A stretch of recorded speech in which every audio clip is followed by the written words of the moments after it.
My name is Shontay Rodriguez, and I own and operate Lilou of the Valley Vintage here in Stockton, California.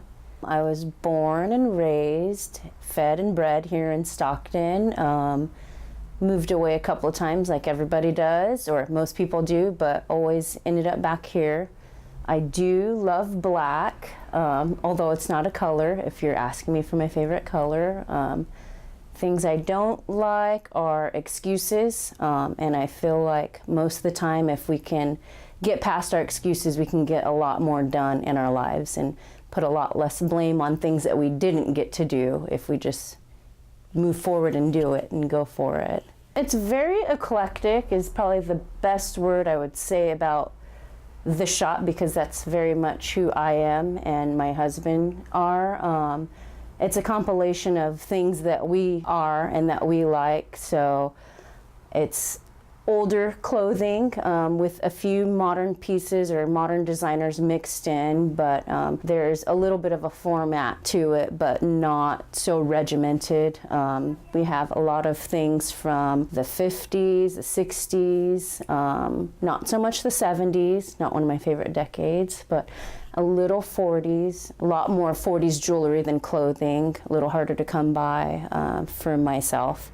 Some 80s and 90s is kind of creeping in. I want to say we started realizing it was a business or that we could make money doing it back in 2003, 2004 when we got married. We were doing it a little bit while we were dating. We would call it pizza money because we would go and sell to other vintage shops and just have hangout money for the day, you know, and then pretty soon like other vintage shops saw what we were bringing, and so it became more of a regular thing, and we were more a middleman for other vintage shops. And so from there we did eBay business as eBay would go up and down, and with anything, you know, it has its peaks and valleys, and so it just seemed right within the last few years to actually open up a shop in our hometown. This was one of the spaces that I had wanted to do a pop-up in. This whole part right here was just kind of white walls. It was our friend's tattoo shop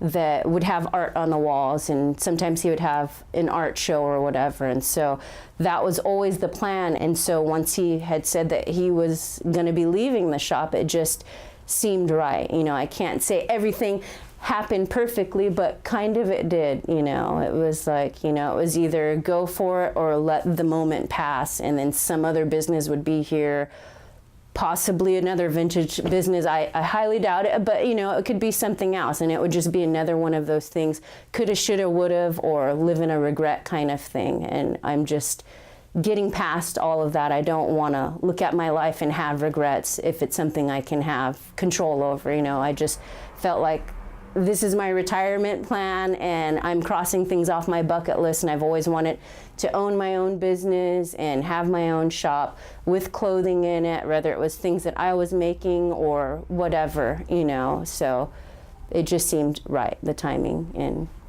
I think that it is.